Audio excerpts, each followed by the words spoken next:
When a mountain stands silent for 1,000 years, it is not because it has nothing to say.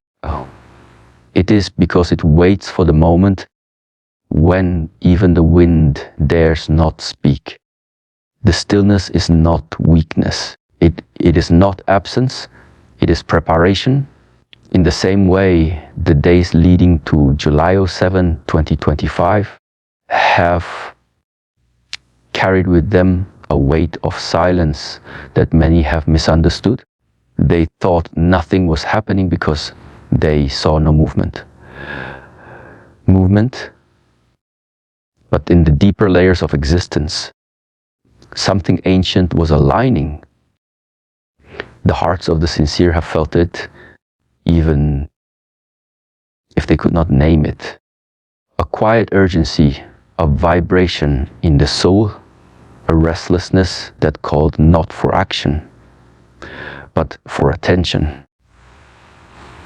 For this is how divine revelations work. They do not arrive through noise. They are not born in chaos. They wait for stillness, because only in stillness can clarity arise. A person can run all his life and still never arrive. But a person who learns to be still may find in one moment what others miss in a lifetime. Stillness is not about doing nothing. It is about perceiving everything. There are many who hear without listening, who look without seeing. Their eyes are open, but their perception is clouded by fear, by desire, by assumptions. The divine revelation that is coming is not going to enter through the chaos. It will enter through the ones who have emptied themselves. If your mind is already full of worry, opinions, arguments, then where will the truth land? Like water poured into a full cup, it will spill. The preparation then is not external, it is internal. Not loud, but deliberate. To prepare for what is coming, one must become quiet enough to hear it and brave enough to accept it. What you have practiced in stillness will determine what survives in shaking. It is not only about surviving a moment. It is about carrying the light of understanding through the moment, so that others can see too. The one who panics spreads fear, but the one who is rooted in silence spreads stability. How can we expect to hold the divine truth if we cannot hold our own attention for more than a few breaths? This is why training the body is not just physical. When you learn to control the breath, you begin to calm the storm within. When you learn to sit in discomfort without running, you start to see the illusions that control you.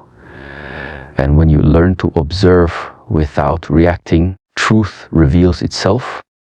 What is coming on July 07 is not a threat. It is a mirror. The divine does not come to destroy. It comes to awaken. But awakening can feel like breaking if you are not ready, because it will not gently suggest you change. It will reveal that you must. And those who have already begun that inner work, they will find alignment. But those who refuse to look inward will feel torn apart by the reflection. This is why the time of stillness is sacred. Not to escape the world, but to understand your place in it. Not to avoid responsibility, but to recognize your role. Every thought you think leaves an imprint. Every action you take contributes to the collective direction. You are not separate from the world. Awaken. What shakes the nations also shakes the individual. This revelation is not just about global events. It is in individual alignment. Do you live in truth? Or do you perform for acceptance? Do you make choices from clarity? Or do you react from habit? These questions are no longer philosophical. They are urgent. And the more still you are, the more honest your answers will become. This stillness is the gate. Not everyone will enter. Not because they are unworthy, but because they are unready. And readiness does not come from outside. It comes from within, from how you listen, from what you trust, from what you let go. If you cling to the old, to the familiar, to the illusion of control, the revelation will feel like loss. But if you released what no longer serves, the revelation will feel like liberation. When the shaking begins, many will look around and ask, why? But the wise will have already asked, who must I become in its presence? And that shift in question changes everything. The divine does not favor the strong, it favors the open, the soft, the sincere. The ones who prepare not by building walls, but by breaking down the ones inside. So now, in the days before July 07, you must become still, not idle, but still like a lake that reflects the sky, still like the breath before speech, still like the silence before revelation. In this space, you will hear what cannot be spoken. You will see what cannot be shown. And when others are shaken, you will stand, not because you are unshaken, but because you are anchored. Anchored not in opinion, not in ego, but in presence. And presence is the only strength that cannot be shaken. We are living in a time where appearances are mistaken for truth and noise is confused with strength. The surface of society shines with success, wealth, influence, and authority. But these are often facades built upon hollow foundations. The day is coming, July 07, 2025, when that has been concealed behind masks of power will be unveiled.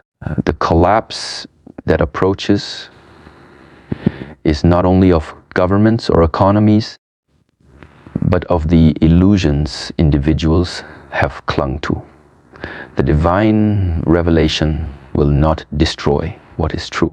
It will destroy what is false, and that is where the shaking will begin. Those who have built their identity around control, manipulation, or fear will find themselves crumbling, not because something external attacked them, but because what was within them had no roots. Power without principle is weakness dressed in pride. Influence without truth is emptiness covered in noise. The shaking of nations begins with the shaking of individuals. When a tree stands in the storm, it is not the height of the branches that determine its survival, but the depth of its roots. If a person's life is rooted in superficial success, approval from others, or the constant chase of ambition, then the divine revelation will be like a wind that snaps the trunk. But if a life is rooted in integrity, humility, and inner clarity, that life will remain standing, not untouched, but unbroken. The moment of collapse is not the enemy, it is the teacher. It arrives not to shame, but to show. It reveals the difference between what was built to impress and what was built to endure. The houses that fall will not fall because they were attacked. They will fall because they were never sound. They were made of borrowed beliefs, inherited fears, and shallow intentions. The revelation coming will not target the structures outside first. It will target the inner scaffolding that people have leaned on. The false narratives, the unresolved pain, the artificial strength.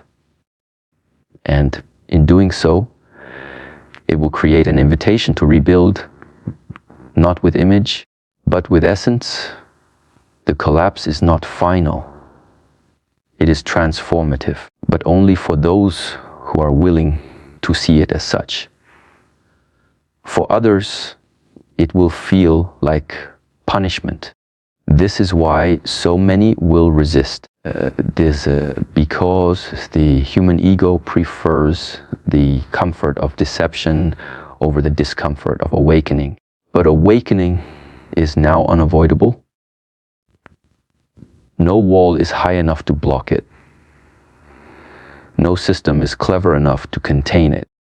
No heart is hidden enough to escape it. What shakes on that day is not a random act of divine anger.